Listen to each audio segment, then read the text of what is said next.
जैसे मान लो कि एक साधारण आदमी शुद्ध शब्द का अर्थ समझता है कि पदार्थ में कोई मिलावट नहीं है। बात सही है। अब कहने का मतलब लेकिन वैज्ञानिक के लिए ये पदार्थ शुद्ध नहीं है कि नहीं, बल्कि ये वस्तुएं विभिन्न पदार्थों के मिश्रण है। क्या है? विभिन्न पदार्थों के मिश्रण है। उदाहरण के लिए हम ले सकते हैं दूध में जल, प्रोटीन, वसा इत्यादि मिला रहता है ना। अतः एवं कार्बन डाइऑक्साइड उसी प्रकार दूध भी क्या है? मिश्रण है। दूध भी क्या है? मिश्रण है। दूध क्या है? मिश्रण है कि नहीं? मिश्रण है। अब सुनो ध्यान से, कह रहा है कि कार्बन डाइऑक्साइड जैसे इसी प्रकार Pepsi, Coca Cola, Sprite, Fanta आदि इत्यादि पेय पदार्थ जिसमें जल में एवं कार्बन डाइऑक्साइड गैस मिला रहता है, पेय पदार्थ भी क्या है? मिश्रण है।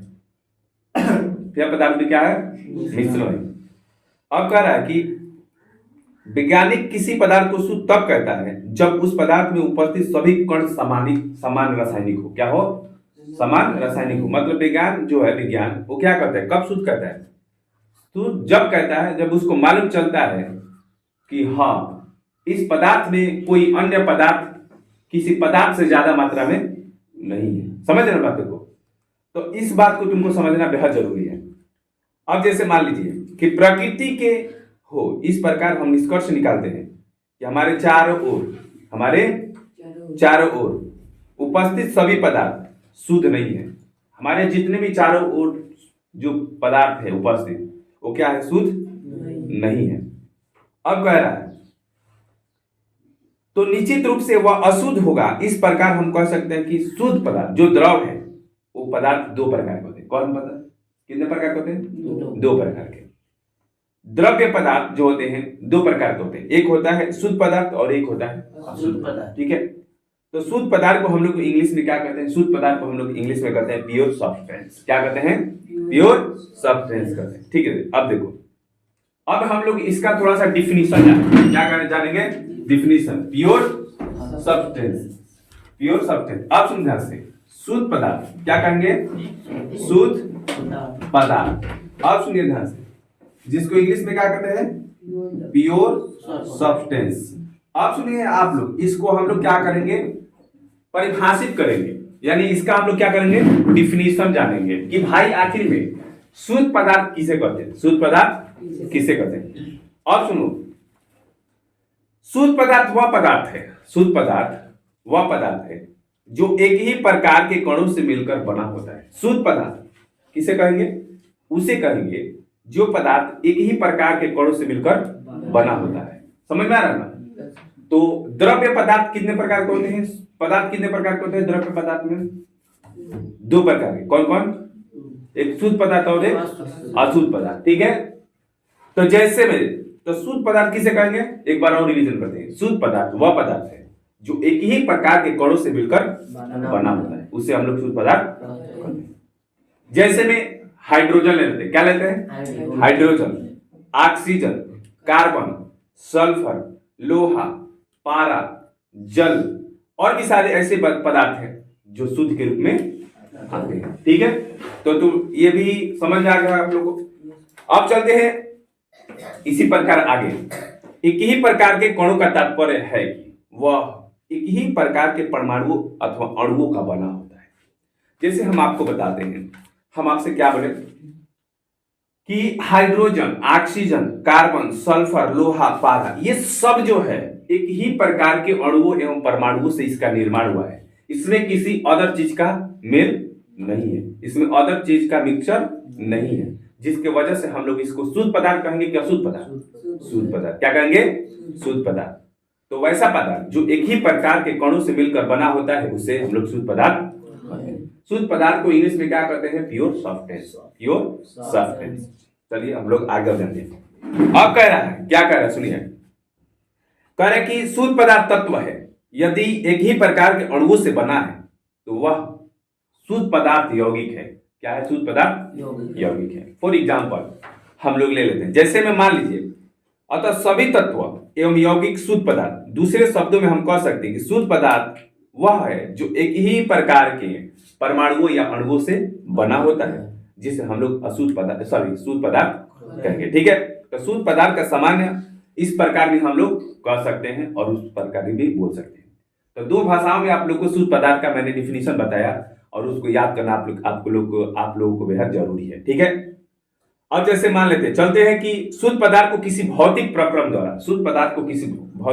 द्वारा पृथक नहीं किया जा सकता है। बात सही है, हम शुद्ध पदार्थ को अलग नहीं कर सकते। पृथक मतलब क्या है? अलग अलग करना। पृथक का मतलब क्या है? अलग अलग करना। अब जैसे मान लेते हैं कि शुद्ध पदार्थ का निश्चित संगठन होता है। शुद्ध पदार्थ का निश्चित संगठन होता है और इनका गलनांक एवं क्वथनांक निश्चित होता है। एक बात बताते हैं, जैसे यहाँ पर आपको ध्यान देना बेहद जरूरी है, क्योंकि ये जो बात है बहुत इंपॉर्टेंट है। देखिए, हम लोग जो किताब पढ़ते हैं उस किताब को पूरा तो याद नहीं कर सकते, समझ सकते हैं। रटा हुआ रात भर, समझा हुआ सात भर। तो रट लोगे ना तो कुछ नहीं होगा, उससे कुछ पल के लिए ही आपका रटा हुआ साथ दे सकता है, लेकिन जो समझ लोगे वो आपके जीवन भर हमेशा चलते रहेगा। आपके माइंड में हमेशा वो क्या होगा? रिवीजन होते रहेगा बार बार। ठीक है, तो कह रहा है कि संगठन होता है, इसका गलनांक एवं क्वथनांक का जो निश्चित होता है। जैसे शुद्ध जल 273 केल्विन ताप पर उबलने लगता है, 273 केल्विन ताप पर उबलने लगता है। और अशुद्ध पदार्थ या लवण मिला 273 केल्विन के अधिक 273 केल्विन से अधिक ताप पर उबलने लगता है। ठीक है, अगर शुद्ध जल रहेगा तो कितने केल्विन पर उबलने लगता है? अगर उसमें कुछ मिला रहेगा तो क्या होगा? से अधिक होगा। क्या होगा? अधिक होगा। ठीक है, तो शुद्ध पदार्थ और अशुद्ध पदार्थ की पहचान भी आप अगर पढ़ लिया, अच्छा से रिवीजन कर लिए, तो कहीं पर भी आप जाते हैं, आपसे कोई आदमी सवाल पूछता है कि आप बताइए कि इसका मतलब क्या हुआ, तो आप बता सकते हैं कि सर शुद्ध पदार्थ क्या है और अशुद्ध पदार्थ क्या है कि नहीं है। अब हम लोग चलते हैं थोड़ा सा पढ़ने अशुद्ध पदार्थ, इम्प्योर सब्सटेंस। अशुद्ध पदार्थ अब क्या पढ़ेंगे हम लोग? अशुद्ध पदार्थ। ठीक है, तो दोनों में अशुद्ध पदार्थ जानिए कि क्या होता है। अशुद्ध पदार्थ, ठीक है, जिसको हम लोग इंग्लिश में कहते हैं इम्प्योर सब्सटेंस। ठीक है, अब सुनिए ध्यान से। जो इम्प्योर, जैसे हम लोगों ने शुद्ध पदार्थ के बारे में जाना कि शुद्ध पदार्थ क्या है। ठीक है, उसके बारे में जाना कि शुद्ध पदार्थ को कितने डिग्री सेल्सियस पर जांचा जा सकता है और अशुद्ध पदार्थ को कितने डिग्री सेल्सियस पर जांचा जा सकता है। ठीक है, अब आता है अशुद्ध पदार्थ। अशुद्ध पदार्थ वह पदार्थ है जो दो या दो से अधिक पदार्थों के मिलने से बना होता है या मिलावट से बना होता है। ठीक है, जैसे समुद्र का जल, उसमें लवण भी है, उसमें नमक का मात्रा भी है कि नहीं है। बहुत सारे ऐसे पदार्थ जो उसमें मिले रहते हैं, है कि नहीं है।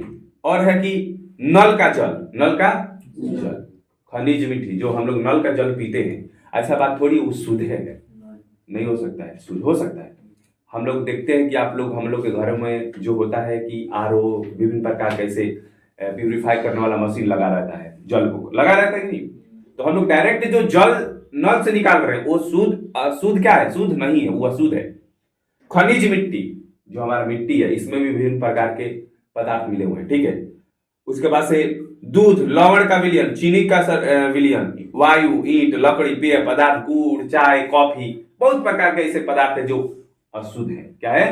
अशुद्ध है। तो कह रहा है कि भौतिक प्रक्रम द्वारा इनके कार्यों को या पृथक किया जा सकता है। हाँ, इनको अलग किया जा सकता है कि नहीं। जैसे पानी में विभिन्न प्रकार के पदार्थ है तो उसको अलग अलग किया जा सकता है। जो भी उसमें है उसको क्या किया जा सकता है?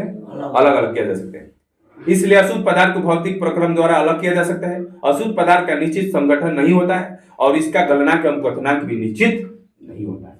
अशुद्ध पदार्थ का गलनांक निश्चित और क्वथनांक निश्चित नहीं होता है, लेकिन शुद्ध पदार्थ का गलनांक और क्वथनांक निश्चित होता है। तो यहाँ पर बताया कि शुद्ध पदार्थ और अशुद्ध पदार्थ, तो शुद्ध पदार्थ कितने डिग्री सेल्सियस पर खौलता है और अपना क्रिया करता है, लेकिन वहीं पर आप चलिए अशुद्ध पदार्थ 273 केल्विन से क्या जाएगा?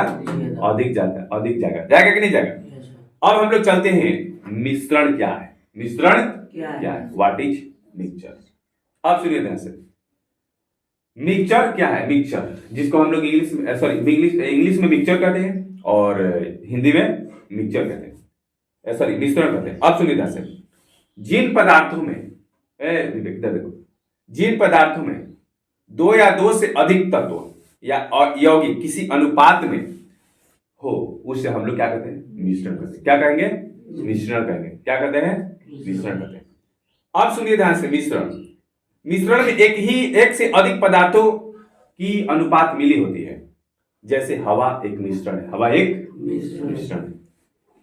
Nitrogen, oxygen, argon, carbon dioxide, जलवाष्प एवं अन्य पदार्थों का मिश्रण है। इसी प्रकार बारूद भी एक प्रकार का मिश्रण है, जिसमें सल्फर, पोटेशियम नाइट्रेट, कोयला का मिश्रण है।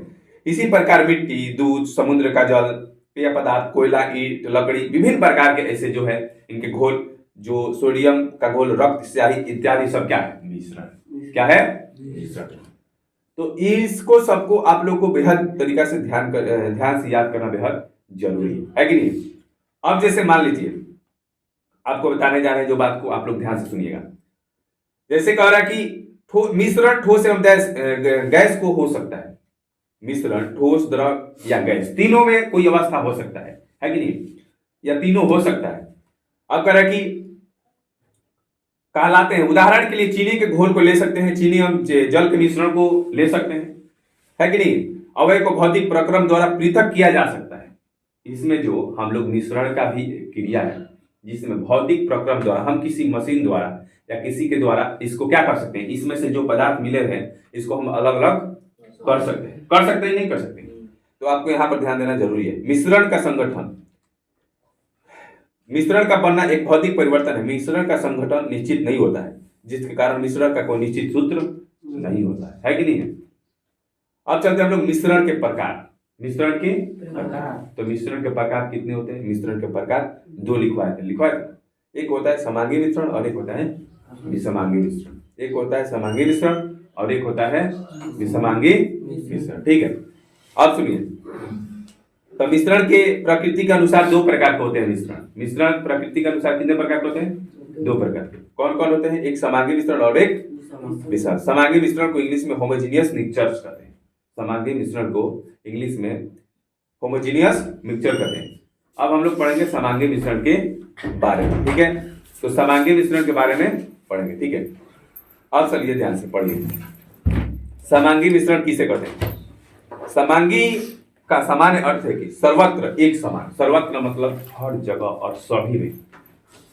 वह मिश्रण जिसके संपूर्ण भाग में अवयवी पदार्थों का संगठन समान हो उसे समांगी मिश्रण। समांगी मतलब हर जगह पर उसका जो मात्रा होना चाहिए वो क्या होना चाहिए? बराबर होनी चाहिए। ठीक है, तब जाकर हम उसको समांगी मिश्रण कहेंगे।